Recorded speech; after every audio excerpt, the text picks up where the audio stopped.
looking ahead to this week, it is going to be a doozy.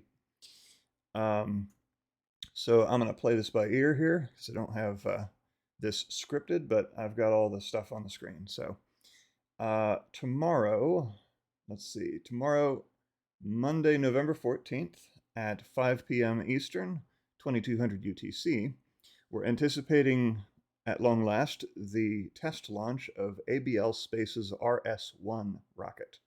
This is a test flight that'll be lifting off from the Pacific Spaceport Complex on Kodiak Island in Alaska. Now, this has been delayed a couple of times over the past couple of months, and I do not know if there will be live coverage. If there's live coverage, I will try to bring it to you, but barring any additional delays, you can look forward to that tomorrow. Later that evening, also on Monday at 8:45 p.m. Eastern, 01:45 UTC, on the 15th, is a Long March 4C launch with the Yaogan 3403 satellite. No live coverage is expected for the Chinese launch. Then on Tuesday, November 15th, starting at 6:30 a.m., is coverage of the U.S. Spacewalk 81 to install a new ISS rollout solar array on the space station. Spacewalkers will be Josh Casada and Frank Rubio. Spacewalk's expected to begin at about 90 minutes after the broadcast starts, so at 8 a.m. Eastern, and last about 7 hours. Now, if you're not familiar, the irosas, or the ISS rollout solar arrays, are new high-efficiency solar panels that they literally roll out as opposed to being sort of origami structures. And they go over the top of existing solar panels. So the ISS solar arrays are these long wings that stick out from the space station. The irosas are slightly less wide and significantly less long than the existing arrays, and they stick up sort of at an angle, but they supplement the ISS's power by something like 25%, somewhere along, something like that. In any case, also on, well, so, all right, let me rephrase. The big event of the week is the launch of the Space Launch System, or SLS rocket, with Artemis 1, the first moon mission in the Artemis series. First time we have been back to the moon for, well, since 1972. Now, coverage will begin on November 15th, that's Tuesday, at 3:30 p.m. Eastern, 2030 UTC, with fueling coverage. And I'll have, basically what I'll do is I will have a marathon stream for you, all the way from the beginning of fueling coverage through launch and beyond, so long as there is coverage from NASA. I will have a copy for you here on Raw Space. So the fueling coverage begins at 3:30 p.m., but then the main broadcast begins on Tuesday, November 15th at 10:30 p.m. Eastern, 03:30 UTC on the 16th. That's the launch coverage. The launch itself is scheduled for 3.5 hours later, 10, 11, 12, 2.5 hours later at 1:04 a.m. Eastern on the 16th, 06:04 UTC. Now, there is a 2-hour launch window, and as we've seen from the previous launch attempts and fueling tests, there very well may be delays. There may be hydrogen leakage that they need to deal with, unforeseen issues, and so they have from about 1 a.m. Eastern to about 3 a.m. Eastern to actually conduct the launch. Then at 4 a.m. Eastern, 0900 UTC on the 16th, is the post-launch news conference, and the time on that is subject to change based on when the launch actually happens.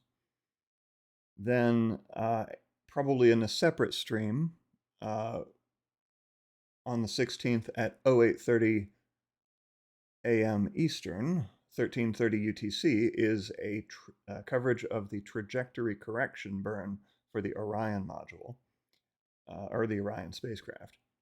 And then a short time later, 21 minutes later, is the actual Orion outbound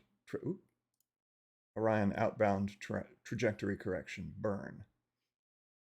And then an hour after that, 10 a.m. Eastern, 1500 UTC, is coverage of the Orion first imagery. So big day, and again, barring any additional delays, of which there have been many, we can look forward to the launch of Artemis 1 at 1:04 a.m. Eastern, 06:04 UTC on the 16th. Now, the timing is unfortunate because that is really late at night. I'm in the same time zone as Kennedy Space Center, and this thing could launch as late as 3 in the morning, which hardly anybody in my time zone is going to be awake at that time. And a lot of folks, even on the West Coast, will be asleep by then as well. So, yeah, the timing is unfortunate, especially for such a historic launch. But it is what it is, and the orientation of the moon and the Earth wait for no man. So we'll take what we can get. But Godspeed Artemis 1, and hopefully that goes off without a hitch.